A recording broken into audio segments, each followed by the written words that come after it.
네, 안녕하세요. 도사 이승택TV의 이승태 변호사입니다.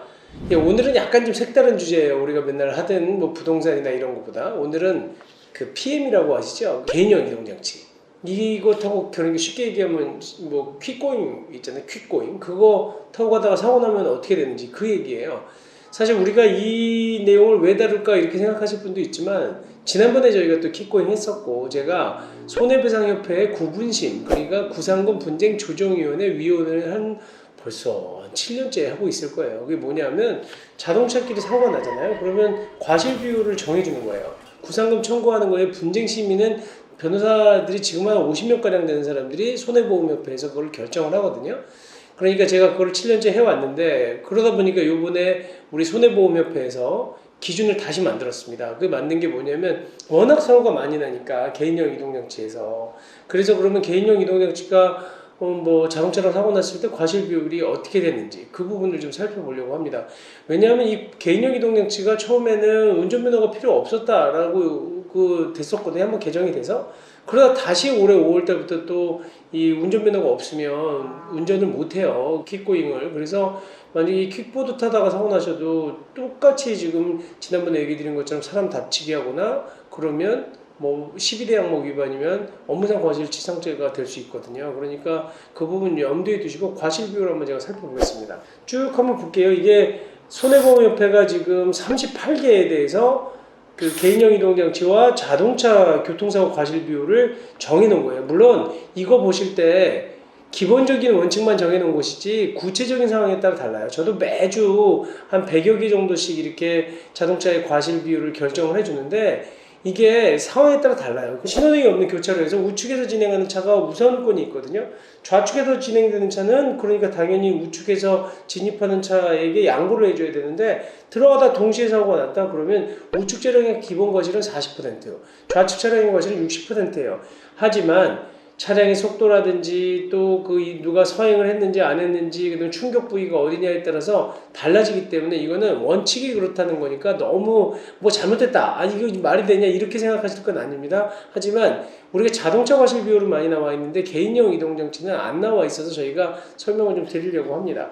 최근에 이제 만든 거고요. 이거 한번 볼게요. 먼저 우리가 적색 신호의 횡단보도를 횡단하는 개인형 이동장치와 사고가 났을 때 당연히 횡단보도를 그러니까 개인형 이동장치가 빨간불일 때 걷는 거예요. 당연히 빨간불로 가면 100대 0. 그러니까 자동차는 그 과실 비율이 0인 거죠. 녹색에서.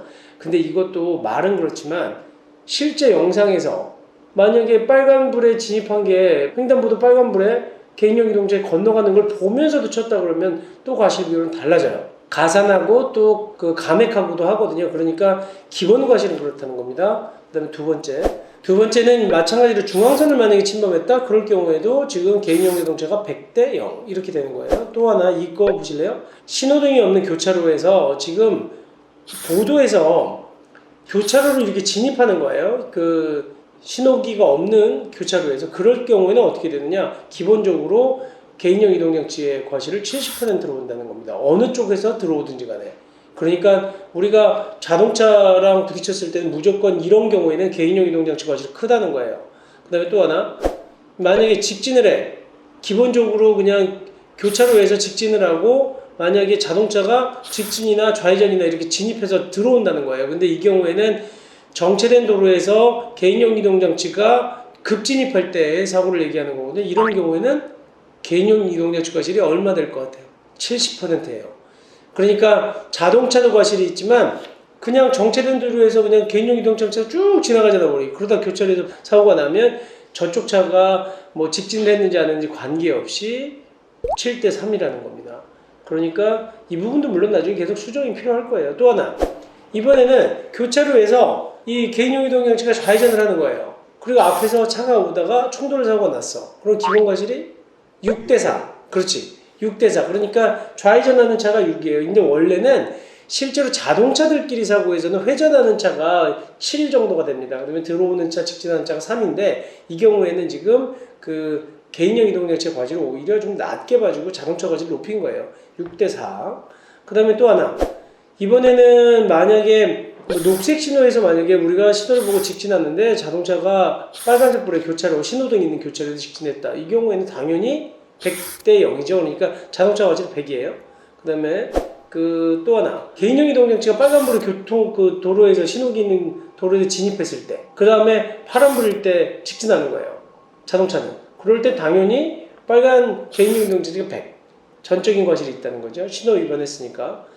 이번에는 둘 다 신호 위반을 했는데 개인용 이동장치에서는 지금 빨간불에서 들어온 거예요. 그러니까 신호기에 의해서 교통사고가 정리되고 있는 교차로거든요. 신호등 있는 교차로에서 적색 신호의 교차로에 진입을 했는데 이번에는 자동차 있잖아요. 자동차도 황색 신호에 들어온 거야.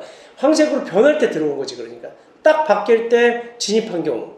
그 다음에 여기서는 빨간불에 지나갔다. 이 경우에는 개인용 이동장치가 빨간불에서 신호 위반 명백하게 했으니까 과실이 더 크고, 그 다음에 여기서 자동차는 황색 신호, 노란색, 초록색에서 불은 바뀌었지만 황색 신호에 진입했으니까 이것도 신호 위반이긴 한데 그 과실을 적게 보는 거죠. 그래서 6대4, 개인용 이동장치가 6이라는 거예요. 이런 차이가 좀 있고요. 그리고 이번에는 또 상황이 바뀐 거예요. 좀 아까는 자동차가 황색 전면 신호, 황색 신호에 들어갔고, 그 다음에 개인용 이동장치가 적색에서 들어왔잖아요. 이번에 상황이 바뀌어서 신호가 자동차는 빨간색에서 지금 진입을 했고, 이 개인용 이동장치는 녹색에서 황색으로 바뀔 때 황색에서 진입을 한 거예요. 그 경우에는 과실 비율이 어렵죠.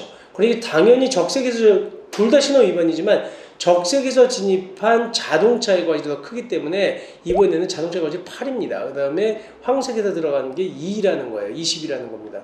이렇게 좀 차이가 있고요. 어렵긴 한데 한번 저희가 표랑 같이 올려드렸으니까 쭉 보시면 되고, 만약에 그러면 양쪽 다 적색 신호에 진입했을 때는 어떻게 되겠느냐. 이 개인용 이동장치의 과실을 30%만 잡고 자동차의 과실을 70%로 본다는 겁니다. 기본의 과실, 보험회사가 인정하는 과실이 그렇다는 거예요. 서로들 협정한 과실들이. 그리고 또 하나, 이번에는 오른쪽 도로에서 개인용 이동장치가 진입을 해요. 이거는 신호기에 의해서 교통정리가 이루어지지 않는 교차로, 일반적인 이면도로 같은 데를 얘기하거나, 뭐 이면도로 아니더라도 신호기가 없는 데서 오른쪽에서 직진하는 것과 왼쪽에서 직진하는 차량, 기본 과실 어떻게 될 것 같아요? 힌트를 하나 드리면, 아까 제가 처음에 얘기했죠. 자동차끼리 오른쪽에서 진입하는 자동차와 왼쪽에서 진입하는 자동차가 사고가 나면 오른쪽에서 진입하는 자동차의 과실이 40%예요. 왼쪽에서 진입하는 자동차의 과실이 60%예요. 그러면 개인용 이동장치의 경우에는 오른쪽에서 들어올 때 20%, 그 다음에 좌측에서 직진하는 차가 80%. 그러니까 80%인 자동차의 과실이 더 크다는 거죠. 그러니까 자동차의 왼쪽에서 직진하는 게 더 큰데 일반 자동차보다 20을 더 가산하는 거예요. 일반 사고의 경우에, 자동차 사고보다.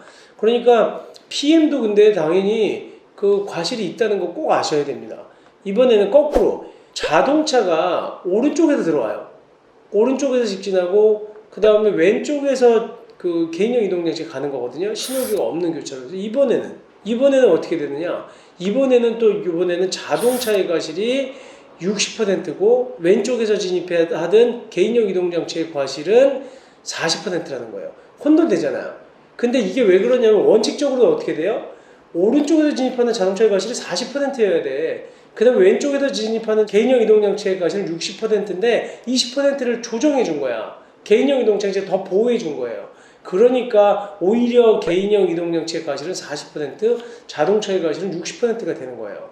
오른쪽에서 진입했는데도 불구하고. 지금 좀 아까 얘기한 것도 마찬가지로 개인용 이동장치를 좀 더 보호해준다 이렇게 보시면 돼. 그러면 또 소로와 대로에서 직진하는 차량.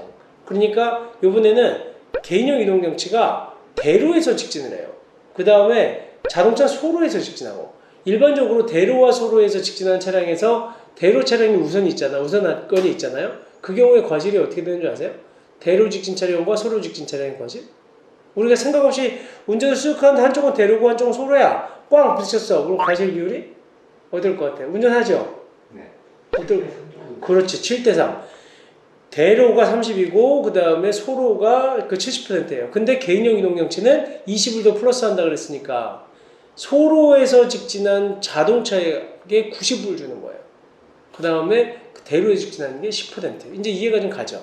거꾸로 이번에는 그러면 대로에서 직진한 차량의 과실이 이번에 자동차가 직진해. 그 다음에 개인용 이동자들이 소로에서 직진한다. 그 경우에는 아까 우리가 기본적으로 7대3이라고 그랬잖아요. 소로가 70이잖아요. 그러면 20%를 더 좀 감안해 준다 그랬으니까 원칙적으로 그 기준에 따르면 소로에서 직진하는 개인용 이동장치의 과실을 70에서 50으로 봐야 되고 자동차의 과실을 50으로 봐야 되잖아. 근데 5대5네 그러면. 근데 이 부분을 약간 그거는 좀 심하다. 소로에서 직진한 차량의 과실이 그렇다고 어떻게 대로에서 직진한 차량과 과실이 5대5냐. 개인용 이동장치라고 하더라도. 그래서 이 경우에는 그 PM 개인용 이동장치의 과실을 60%로 보는 거예요. 그 다음에 또 하나 일방 통행 막 다녀. PM이 아무데나. 그러니까 개인용 이동장치 타고 막 다니잖아. 그냥 횡단보도도 다니고 차도도 다니고 인도도 다니고 완전히 뭐 그냥 이거는 길이 없어 솔직한 얘기로.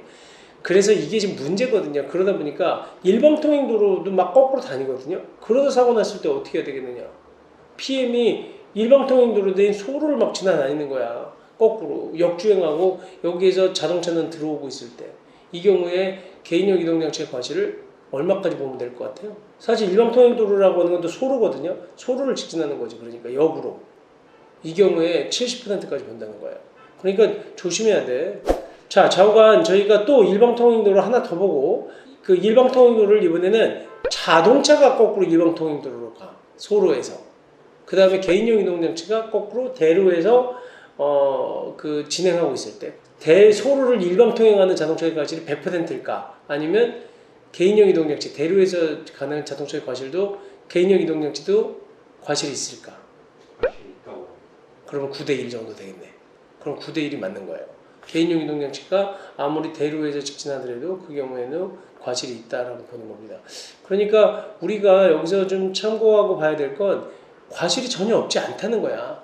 차를 운전하는 사람이기 때문에.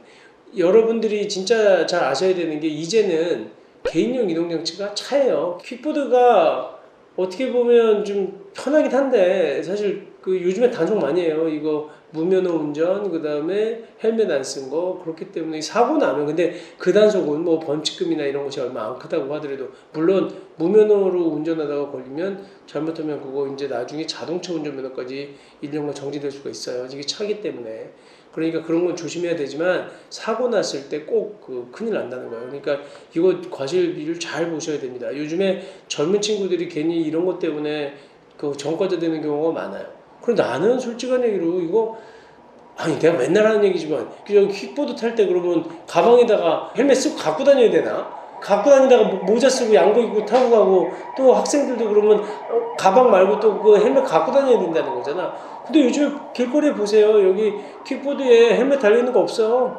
거의 새로 나온 거 빼놓고 국민들한테 너무 많은 짐을 주는 거 아닌가 싶은 생각도 있고 잘못하면 학생들 전부 다 전과자 되는 거 아니야?